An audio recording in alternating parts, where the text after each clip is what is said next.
Assalamualaikum warahmatullahi wabarakatuh. Perkenalkan, nama saya Hanifah Tunisa, berasal dari Prodi Perpustakaan dan Ilmu Informasi kelas A. Pada video kali ini, saya akan menjelaskan materi manajemen pengetahuan. Materinya yang pertama yaitu konsep dasar manajemen pengetahuan dan manajemen pengetahuan. Informasi adalah data yang bisa memberikan makna dengan mengurangi ambiguitas, ketidakpastian, dan kesulitan, sehingga mempunyai arti bagi penerimanya. Data adalah sekumpulan keterangan atau fakta mentah berupa simbol, angka yang didapat melalui proses pengamatan atau pencarian ke sumber-sumber tertentu. Pengetahuan adalah yang terkait dengan kesadaran akan adanya tambahan informasi, fakta, ide, atau hal lain, baik pengalaman langsung atau tidak langsung. Manajemen pengetahuan adalah suatu rangkaian kegiatan yang digunakan oleh organisasi untuk mengidentifikasi, menciptakan, dan mendistribusikan pengetahuan untuk digunakan kembali. Jadi dapat disimpulkan, manajemen pengetahuan adalah proses menciptakan, membagikan, menggunakan, dan mengelola suatu pengetahuan dan informasi dari sebuah organisasi. Siklus manajemen pengetahuan sangatlah sederhana. Siklus tersebut berupa capturing, organizing, refining, dan transfer. Jenis penerapan manajemen pengetahuan ada dua, yaitu tacit dan eksplisit. Tacit knowledge bersifat personal, dikembangkan melalui pengalaman yang sulit untuk dikomunikasikan dan diformulasikan. Explicit knowledge bersifat formal dan sistematis yang mudah untuk dikomunikasikan dan dibagi. Selanjutnya, materi yang kedua mengenai sistem manajemen pengetahuan. Sistem manajemen pengetahuan adalah suatu sistem teknologi informasi komunikasi dalam pengertian sebuah sistem aplikasi yang mengkombinasikan dan mengintegrasikan fungsi untuk sebuah perlakuan konseptual terhadap masing-masing pengetahuan eksplisit dan tacit. Selama sebuah organisasi atau bagian organisasi tersebut menjadi target dari tindakan manajemen pengetahuan tersebut. Tujuan utama sistem manajemen pengetahuan adalah untuk mendukung dinamika pembelajaran organisasional dan keefektifan organisasi tersebut. Materi selanjutnya, siklus manajemen pengetahuan. Siklus manajemen pengetahuan terbagi menjadi 4 tahap, yaitu knowledge creating, yaitu kegiatan menciptakan sebuah pengetahuan baru dalam sebuah organisasi, yang juga merupakan proses dalam menciptakan ide-ide baru, menangkap paradigma baru, dan menggabungkan prinsip terisolasi untuk membangun proses yang baru. Yang kedua, knowledge organizing. Pada tahap ini, manajemen pengetahuan lebih mengacu pada menyimpan, merekam, dan melestarikan pengetahuan setelah kita mendapatkan ide-ide sebelumnya. Yang ketiga, yaitu knowledge sharing. Setelah menciptakan pengetahuan baru dan mengorganisasikan, selanjutnya membagi atau meng-share pengetahuan tersebut. Keberhasilan sebuah organisasi dalam melakukan manajemen pengetahuan tergantung pada bagaimana membagi pengetahuan dengan baik dan benar. Yang keempat, knowledge applying, yaitu kegiatan menerapkan ide-ide yang sebelumnya sudah didapatkan, kemudian menerapkannya pada organisasi agar organisasi tersebut dapat bertahan lebih lama. Dengan melakukan penerapan dari ide-ide yang didapat sebelumnya, dapat meningkatkan kinerja anggota organisasi tersebut dengan cukup maksimal. Kemudian, materi selanjutnya yaitu model manajemen pengetahuan. Model manajemen pengetahuan terbagi juga atas 4 model. Yang pertama, model oleh Zek and Mayer, yaitu menyediakan sejumlah analogi yang berguna seperti gagasan, platform produk, dan platform proses informasi. Untuk menekankan pengertian pengolahan nilai tambahan, diperlukan rangka untuk meningkatkan pengetahuan organisasi. Model yang kedua oleh Bukowitz dan William. Model ini menerangkan kerangka proses manajemen berjalan di dalam suatu perusahaan dapat dipelihara, disebarkan, dan dapat menghasilkan sesuatu. Selanjutnya, model oleh McClory. Pada siklus hidup pengetahuan terdiri dari proses-proses produksi, pengetahuan, dan integrasi pengetahuan dengan serangkaian umpan balik ke memori organisasi, keyakinan, dan klaim lingkungan bisnis, pengolahan dari lingkungan internal maupun eksternal dari organisasi itu sendiri. Yang keempat, atau yang terakhir, model oleh Wick.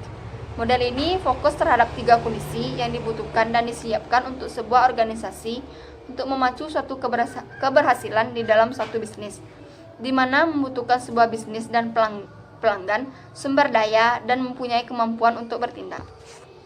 Materi selanjutnya yaitu penangkapan dan kodifikasi. dan kodifikasi pengetahuan. Menangkap berbeda dengan menciptakan pengetahuan yang baru. Proses menangkap pengalaman dan kepakaran individual di dalam organisasi dan membuat tersedia bagi yang membutuhkan. Penciptaan atau penangkapan pengetahuan mungkin dilakukan oleh individu atau kelompok yang bekerja pada organisasi tersebut. Kodifikasi pengetahuan adalah himpunan ilmu pengetahuan yang dikelola dan tersusun menjadi satu secara terstruktur yang bisa didapat. Kodifikasi pengetahuan adalah himpunan ilmu pengetahuan yang dikelola dan tersusun menjadi satu secara terstruktur yang bisa didapat dari pengalaman-pengalaman yang telah terjadi. Artinya, kodifikasi pengetahuan mengkonversi pengetahuan eksplisit dalam bentuk yang dapat digunakan bagi para anggota organisasi. Jadi dapat disimpulkan, kodifikasi pengetahuan adalah proses-proses konversi pengetahuan menjadi pesan untuk diproses menjadi informasi. Materi selanjutnya, sharing pengetahuan. Sharing pengetahuan adalah salah satu metode atau langkah dalam siklus manajemen pengetahuan yang digunakan untuk memberikan kesempatan kepada anggota suatu kelompok, organisasi, instansi, atau perusahaan untuk berbagi pengetahuan yang mereka miliki kepada anggota lain. Berbagi pengetahuan adalah aktivitas saling bertukar atau berbagi pengetahuan di antara sekumpulan orang, teman, atau organisasi. Sharing pengetahuan dalam bentuk pelatihan adalah cara umum untuk berbagi pengetahuan. Kolaborasi dapat digunakan untuk berbagai perlukan untuk pengetahuan-pengetahuan mencapai yang beragam. Sharing pengetahuan dalam bentuk pelatihan adalah cara umum untuk berbagi pengetahuan. Kolaborasi dapat digunakan untuk berbagi pengetahuan. Untuk mencapai suatu tujuan, seringkali diperlukan pengetahuan atau keterampilan yang beragam yang diwakili oleh beragam orang dengan pengetahuan yang berbeda-beda. Bentuk lain untuk penyebaran informasi adalah kumpulan dokumen konten suatu organisasi untuk kebutuhan dan kepentingan organisasi tersebut. Materi selanjutnya, penerapan pengetahuan. Penerapan manajemen pengetahuan sebagai salah satu kunci sukses sebuah organisasi. Penerapan manajemen pengetahuan adalah hal yang tidak boleh diabaikan begitu saja. Untuk bisa menerapkan manajemen pengetahuan yang benar-benar efektif dan bisa dipahami oleh semua pihak yang terlibat, maka ada beberapa langkah yang harus diambil, yaitu terdiri dari 5 langkah. Yang pertama, pemilihan anggota tim yang tepat. Yang kedua, penerapan strategi dasar dari manajemen pengetahuan yang hendak diterapkan. Yang ketiga, melakukan asesmen dan audit. Yang keempat, melakukan pengecekan terhadap sistem IT. Yang kelima, atau yang terakhir, yaitu mengembangkan rencana manajemen pengetahuan yang tepat. Materi selanjutnya, penerapan budaya organisasi. Manajemen pengetahuan bisa dikatakan cukup berperan penting bagi budaya sebuah organisasi. Karena dengan adanya manajemen pengetahuan, sebuah organisasi dapat berkembang dengan cepat dan mendapatkan suatu pengetahuan yang dapat memajukan budaya organisasi itu sendiri. Pengetahuan yang didapatkan bisa berasal dari anggota organisasi itu sendiri, atau juga berasal dari faktor luar setelah para anggota saling sharing dengan lingkungannya. Dalam budaya organisasi, manajemen pengetahuan dapat juga membantu kegiatan yang sesuai dengan budaya di lingkungan organisasi tersebut. Selanjutnya, materi ke-9 yaitu perangkat manajemen pengetahuan. Teknologi digunakan untuk memfasilitasi komunikasi, kolaborasi, dan manajemen konten untuk menangkap, berbagi, dan menyebarkan aplikasi pengetahuan yang lebih baik. Perangkat manajemen terbagi menjadi beberapa macam. Yang pertama, perangkat menangkap atau penciptaan konten terdiri dari perangkat penciptaan konten, data mining atau penemuan pengetahuan, blog, dan perangkat pengelolaan konten. Yang kedua, perangkat berbagi dan penyebaran pengetahuan terdiri dari 3. Yang pertama, groupware dan kolaborasi. Yang kedua, wikis, dan yang ketiga, teknologi. Selanjutnya, knowledge repository, yaitu gudang berbasis komputer yang bersifat online untuk menyimpan kepakaran, pengetahuan, pengalaman, dan dokumentasi tentang suatu domain kepakaran tertentu. Yang keempat, perangkat akuisisi dan aplikasi pengetahuan, yaitu sistem e-learning menyediakan dukungan untuk pembelajaran, pemahaman, dan pengertian yang lebih baik untuk pengetahuan baru. Selanjutnya materi yang ke-10, implementasi manajemen pengetahuan perorangan. Manajemen pengetahuan perorangan bersifat unik karena tidak ada orang yang memiliki pengetahuan yang sama persis. Pengetahuan perorangan dibentuk oleh pendidikan formal dan non-formal yang diperoleh. Manajemen perorangan atau biasa disebut dengan Personal Knowledge Management atau PKM adalah bagaimana cara mengelola pengetahuan perorangan, yaitu pada saat belajar sesuatu yang baru atau mencari informasi yang dibutuhkan.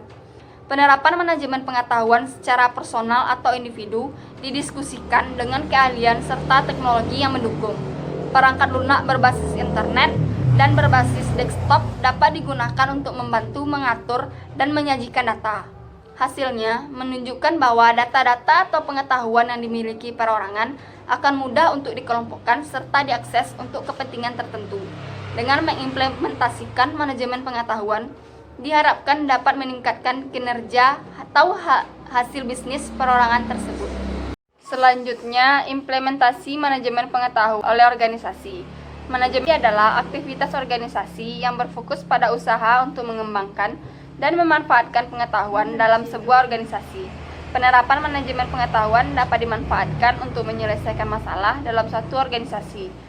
Pengetahuan yang dimanfaatkan dapat berupa hasil dari penciptaan pengetahuan baru atau menggunakan kembali pengetahuan yang sudah ada. Hasil dari penerapan manajemen pengetahuan organisasi dapat menunjukkan bahwa proses penciptaan, pembauran, penyebaran, dan penerapan pengetahuan memberikan hasil yang efisien, efektif, serta berdampak positif bagi pembangunan dan kemajuan organisasi tersebut. Materi selanjutnya, strategi manajemen pengetahuan. Strategi manajemen pengetahuan adalah strategi yang membimbing dan mendefinisikan proses dan infrastruktur untuk mengelola pengetahuan. Menurut Hansen, Noria, dan Tene, terdapat dua strategi manajemen pengetahuan, yaitu strategi kodifikasi dan strategi personalisasi. Pada strategi kodifikasi, dilakukan pengkodean dan penyimpanan pengetahuan dalam suatu basis data. Apabila pengetahuan diterjemahkan dalam bentuk eksplisit secara kodifikasi dan disimpan dalam satu basis data, akan dapat mempermudah pencarian, sehingga para pencari pengetahuan dapat mengakses dengan leluasa. Strategi personalisasi dibutuhkan dalam meningkatkan kinerja suatu organisasi melalui sharing pengetahuan antar anggota atau karyawan dalam suatu organisasi, yaitu dengan mendorong para anggota dalam mengeluarkan pemikiran atau ide dan dengan menggali faktor kesuksesan dan kegagalan pencapaian kinerja pada anggota tersebut. Kedua strategi ini dapat mengelola organisasi pengelolaan pengetahuan di sebuah perpustakaan agar dapat mempermudah dalam mengakses pengetahuan dan informasi yang dibutuhkan. Materi selanjutnya, evaluasi manajemen pengetahuan. Evaluasi adalah proses mengumpulkan informasi mengenai objek evaluasi dan menilai objek evaluasi tersebut dengan membandingkannya pada standar evaluasi. Hasil dari evaluasi tersebut digunakan untuk menilai apakah program, proyek, atau kebijakan yang disusun telah dilaksanakan sesuai dengan rencana dan dapat mencapai tujuan yang ditetapkan atau tidak. Kemudian akan ditetapkan apakah program, proyek, atau kebijakan akan diteruskan, dimodifikasi, atau dihentikan. Tujuan dari evaluasi adalah untuk mengukur pencapaian kerja atau kegiatan pelaksanaan program terhadap tujuan yang telah ditetapkan. Setelah evaluasi kinerja, maka dapat ditemukan informasi yang dapat menjadi masukan dalam perbaikan manajemen pengetahuan, sehingga evaluasi manajemen pengetahuan dapat diaplikasikan dengan baik dan mendukung perubahan yang lebih baik dalam manajemen pengetahuan di organisasi tersebut. Materi selanjutnya, manajemen pengetahuan di berbagai bidang, khususnya di perpustakaan. Penerapan manajemen pengetahuan di perpustakaan sangatlah diperlukan. Selama ini, perpustakaan lebih banyak berfokus pada penyediaan akses dan penyebaran informasi saja. Agar perpustakaan pada saat ini harus cepat tanggap dan dengan memberikan layanan dan koleksi yang dapat diakses dengan mudah. Dengan menerapkan manajemen pengetahuan, dapat memberikan akses kepada pengguna dengan mudah, yaitu dengan memanfaatkan perkembangan teknologi dan koleksi yang dapat diakses melalui internet. Aplikasi nyata konsep manajemen pengetahuan di perpustakaan adalah seperti konsep portal. Portal yang bagus harus didesain sedemikian rupa agar proses transfer pengetahuan berjalan dengan baik dan sempurna. Materi yang terakhir, yaitu mengenai konsep dasar masyarakat informasi, proses terbentuknya masyarakat informasi, serta kaitannya dengan industri 4.0. Konsep dasar dari masyarakat informasi selalu dikaitkan dengan era globalisasi atau evaluasi industri 4.0. Masyarakat informasi itu sendiri adalah masyarakat yang melakukan kegiatan distribusi, penggunaan, dan manipulasi informasi dalam aktivitas ekonomi, politik, dan budaya secara signifikan.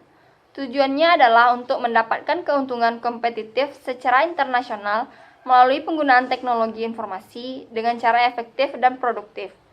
Dengan menguasai informasi, masyarakat dapat suatu rangsangan sehingga akan menimbulkan kreativitas untuk melakukan sesuatu. Masyarakat informasi sangat memerlukan teknologi dalam mengakses informasi yang dibutuhkan. Dan dengan adanya teknologi, penyebaran informasi di masyarakat sangat penting. Dengan kemajuan teknologi informasi dan komunikasi, menyebabkan jarak antar kelompok masyarakat ditiadakan. Selanjutnya, salah satu contoh kegiatan manajemen pengetahuan di perpustakaan. Manajemen pengetahuan merupakan tugas rutin seorang pustakawan. Sejak awal, kepada pustakawan perlu dijelaskan bahwa eksisnya perpustakaan di masa yang akan datang bergantung kepada penerapan manajemen pengetahuan. Kunci sukses manajemen pengetahuan bukan pada perangkat teknologinya, tetapi pada pendekatan kemanusiaan dan integritas yang tinggi.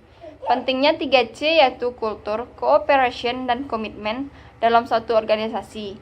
Karena manajemen pengetahuan memerlukan kemauan yang tinggi untuk berbagi atau share demi kepentingan bersama. Manajemen pengetahuan di perpustakaan yaitu terdapat di perpustakaan Stay Curug.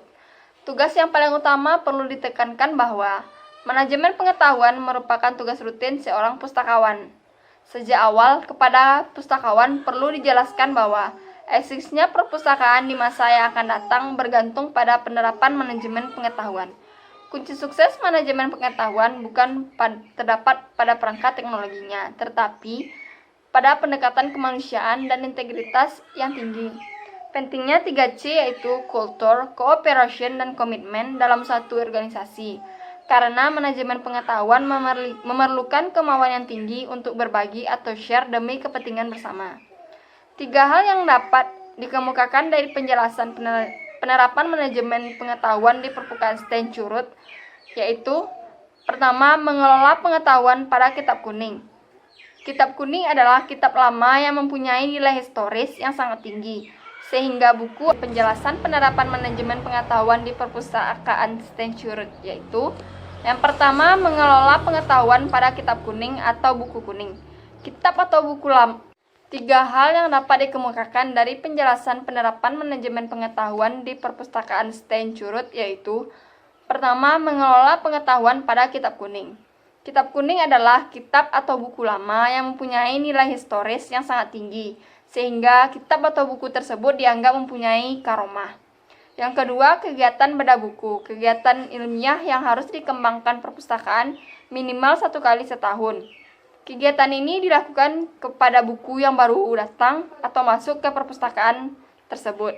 Yang ketiga, knowledge sharing antar pegawai. Berbagi pengetahuan antar pegawai khususnya di lingkungan perpustakaan sangat penting karena dengan adanya sharing, maka seorang pegawai akan bertambah wawasannya tentang kegiatan yang ada di lingkup kerjanya. Sekian video tentang materi manajemen pengetahuan yang dapat saya sampaikan. Apabila terdapat kata-kata yang salah, saya mohon maaf. Wassalamualaikum warahmatullahi wabarakatuh.